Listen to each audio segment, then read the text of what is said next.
we still faithful. I'ma put it all on the table. We forever faithful. Yeah, we still faithful. There's been tons of discussion recently surrounding the San Francisco 49ers and a potential trade for Cleveland Browns all-world pass rusher Myles Garrett. There's even been talk regarding the 49ers potentially trying to acquire Max Crosby from the Las Vegas Raiders, even though knowing the history between those two teams, it's a fruitless exercise in my opinion.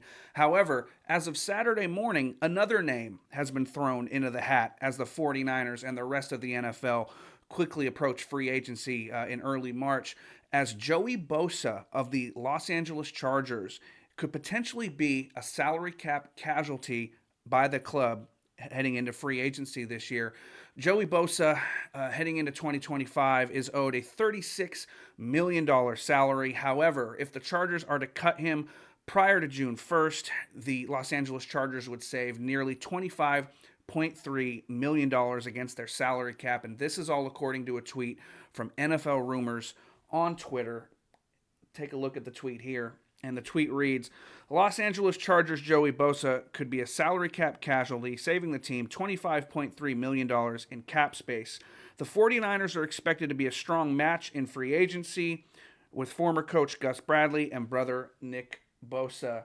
Now, of course, we all know Nick Bosa, Joey Bosa. We understand the connection there. However, the 49ers did just hire Gus Bradley as an assistant defensive coach under new defensive coordinator Robert Saleh. Gus Bradley, of course, spent time with the Los Angeles Chargers as their defensive coordinator, so there is a ton of cohesion and familiarity between Joey Bosa, Gus Bradley, his brother Nick Bosa.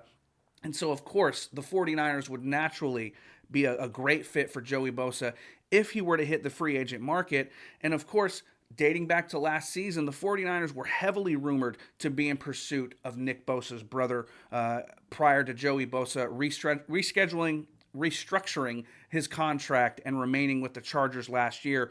Now, going into 2025, it will be Joey Bosa's last year with the Chargers on his current contract, and that would actually make it quite easy for the 49ers to try and acquire Joey Bosa in a trade because, of course, they would be able to easily restructure the deal, offer him potentially a short-term extension, and fix that cap hit to where it doesn't hurt the 49ers too badly. And now, of course, there are pros and cons to this move.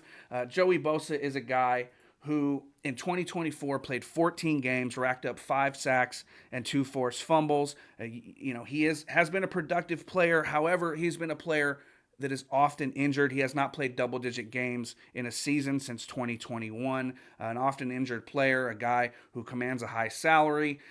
But you can't ignore the familiarity between he and Nick Bosa, the chemistry between he and Gus Bradley. He would fill the 49ers' need opposite Nick Bosa on that defensive line at edge rusher, and it would also allow the San Francisco 49ers to maintain their 11th overall pick in the upcoming 2025 NFL Draft. And so what do you say, Niner fans? Do you think that Joey Bosa would be a good get if you're the San Francisco 49ers? It would help fill a need on the defensive line. Yes, he's a guy that you would have to worry about with potential injuries and whatnot, but if you add him into a defensive line rotation, including Leonard Floyd and whoever else the 49ers decide to bring in, and then, of course, they could always draft another defensive lineman, potentially a defensive tackle with the 11th overall pick, it would help round out your defensive front very nicely here in San Francisco. What do you think, 49er fans? Leave your comment down below. Do you want Joey Bosa to team up with his brother in the Bay? Let me know.